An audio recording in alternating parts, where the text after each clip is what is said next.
Hey guys, welcome to back our channel. दोस्तों, आज के वीडियो में हम लोग एक ऐसे किताब के बारे में जानने की कोशिश करेंगे जिसे अगर कोई व्यक्ति पढ़ने की कोशिश करता है या आधा अधूरा पढ़ता है तो या तो वो पागल हो जाता है या फिर उसकी मृत्यु हो जाती है। दोस्तों, इस किताब का नाम है नीलावंती, जो कि एक श्रापित ग्रंथ है। तो दोस्तों, आप लोग वीडियो में अंत तक बने रहें। दोस्तों, नीलावंती ग्रंथ को भारत सरकार ने भी बैन कर दिया है, क्योंकि इस ग्रंथ को एक श्रापित याक्षिणी के द्वारा लिखा गया है। ऐसा माना जाता है कि जिसने भी लालचवश इस किताब को पढ़ने की कोशिश की, उसकी मृत्यु हो गई या फिर वह पागल हो गया। बहुत सारे मामले सामने आने पर भारत सरकार ने इस ग्रंथ को पढ़ने पर पूरी तरह से बैन लगा दिया। दोस्तों, यह बहुत समय पहले की बात है। उत्तर प्रदेश के एक छोटे से गांव में एक आदमी रहता था।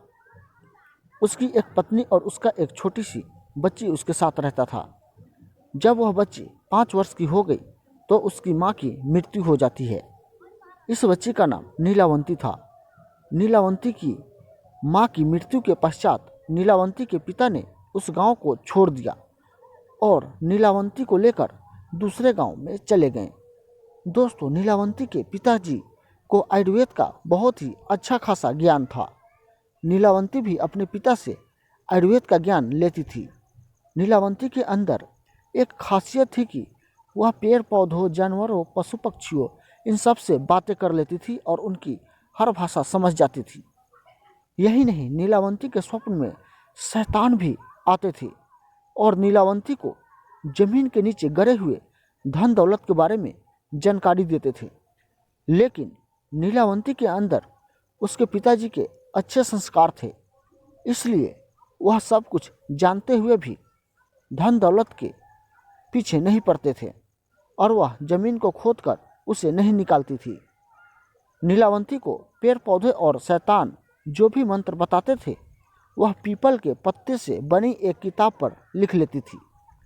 जब नीलावंती 20-22 वर्ष की हो गई, तब जो भूत प्रेत नीलावंती के स्वप्न में आते थे, वह हकीकत में सामने आने लगे।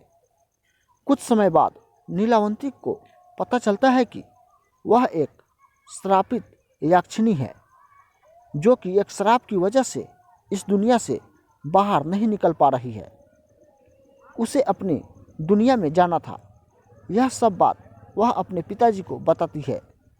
जब उसके पिताजी उससे कहते हैं कि बेटी, यदि तू इस दुनिया की नहीं है और किसी श्राप के कारण तू इस दुनिया में फंसी हुई है, तो मैं तुझे नहीं रोकूंगा, अतः तू स्वेच्छा से यहाँ से जा सकती है। फिर नीलावंती उस गांव को छोड़कर जाने लगी। रास्ते में उसे एक व्यापारी मिलता है, अतः नीलावंती उस व्यापारी से दूसरे गांव में जाने के लिए कहती है, क्योंकि नीलावंती को एक अच्छी आत्मा ने बताया था कि यहाँ से 35 मील की दूरी पर तुम्हें एक गांव मिलेगा और उस गांव में तुम्हें एक बरगद का पेड़ मिलेगा। वहीं से तुम्हें अपनी दुनिया में जाने का रास्ता मिलेगा। इसके अलावा तुम्हें अपने रक्त के साथ साथ पशु पक्षियों की भी बलि देनी होगी। इसी को ध्यान में रखते हुए उस व्यापारी से उस गांव में चलने के लिए कहती है, क्योंकि उस व्यापारी के पास बैलगाड़ी होता है। वह व्यापारी नीलावंती को देखकर मात्र मुग्ध हो जाता है और कहता है कि मैं तुम्हें उस गांव में छोड़ दूंगा, लेकिन बदले में तुम्हें मुझसे शादी करनी पड़ेगी। नीलावंती ने व्यापारी के सामने मुस्कुराते हुए कहा, ठीक है, मुझे मंजूर है, लेकिन मेरी भी एक शर्त है कि रात के समय मैं तुम्हारे साथ नहीं रहूंगी। मैं कहाँ जाती हूँ, क्या करती हूँ, इसके बारे में तुम्हें मुझसे कुछ नहीं पूछोगे। व्यापारी ने कहा, ठीक है, मुझे भी मंजूर है। उसके बाद वह व्यापारी नीलावंती को अपने बैलगाड़ी में बैठाकर उस गांव में ले गया।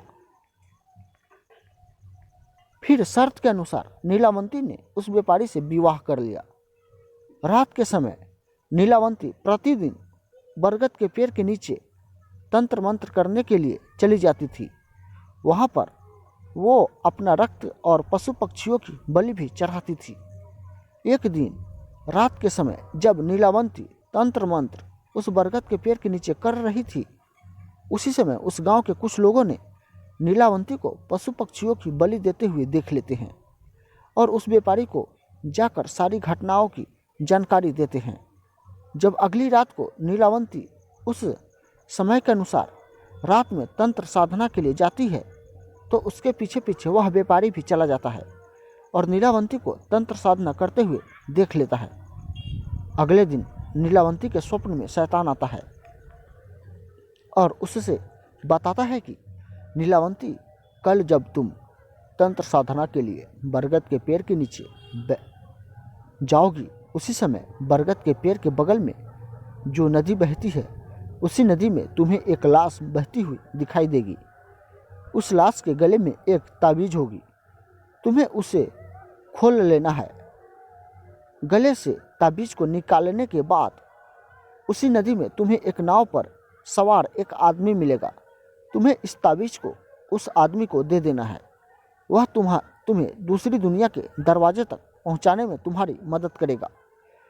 उस शैतान ने नीलावंती से यह भी कहा कि तुम्हें अपनी दुनिया में वापस लौटने का सिर्फ यही एक चांस मिलेगा, दोबारा तुम्हें कोई चांस नहीं मिलेगा। अगले दिन नीलावंती बहुत खुश हुई और रात के समय बरगद के पेड़ के नीचे चली गई। वह तंत्र साधना करके अपने रक्त की तथा पशु पक्षी की बलि दे रही थी कि उसे नदी के किनारे एक लाश बहती हुई दिखाई देती है। नीलावंती उस लाश के पास जाती है और उसके गले में बंधे हुए ताबीज को निकालने की कोशिश करती है। उसी समय वहाँ पर वह व्यापारी भी आ जाता है जो अपनी असली शैतान रूप में आ गया था। वह ताबीज की पहली गांठ खोल पाई थी कि दूसरा खोलने ही वाली थी कि गांव वाले ने वहां आकर और नीलावंती को नरभक्षी समझकर कहने लगे कि ये दोनों शैतान है, ये दोनों सभी गांव वालों को मार डालेगा, अतः इन दोनों को मार डालो। सभी गांव वालों ने अपने अपने हथियार लेकर दोनों के पीछे दौड़ने लगे। नीलावंती तो जैसे तैसे बच गई, लेकिन गांव वाले ने उस व्यापारी जो राक्षस था उसको मार गिराया। राक्षस होने की वजह से वह दोबारा जीवित हो खड़ा और नीलावंती के पास आकर बोला कि तुम मुझे ये किताब दे दो जिसमें तुमने मंत्र को लिखा है और मुझे कुछ नहीं चाहिए। तब नीलावंती ने सोचा कि यदि यह किताब इस शैतान को मिल गया तो यह दुनिया के लिए अनर्थ साबित हो सकता है। अतः नीलावंती ने उस किताब को श्रापित करते हुए कहा कि आपको आधा अधूरा पढ़कर बीच में ही छोड़ जाएगा, वह पागल हो जाएगा। यह कहकर नीलावंती उस किताब को लेकर चली जाती है। उसके बाद नीलावंती का आज तक पता नहीं चला कि वह गई तो गई कहाँ। कुछ समय पश्चात वह किताब एक साधु को मिलती है। उस साधु ने मन में किसी तरह का कोई लालच नहीं रखा, चूँकि वह किताब को दूसरे भाषा में लिखी गई थी। अतः उस साधु ने उसे सरलतम रूप में अनुवाद करके लिखा ताकि सबको समझ में आ जाए। तो दोस्तों, मैं आशा करता हूँ कि हमारे द्वारा दी गई यह जानकारी आप सभी को बहुत ही पसंद आई होगी। अगर यह आप लोग को यह वीडियो पसंद आई हो तो आप लोग हमारे चैनल को सब्सक्राइब जरूर करें।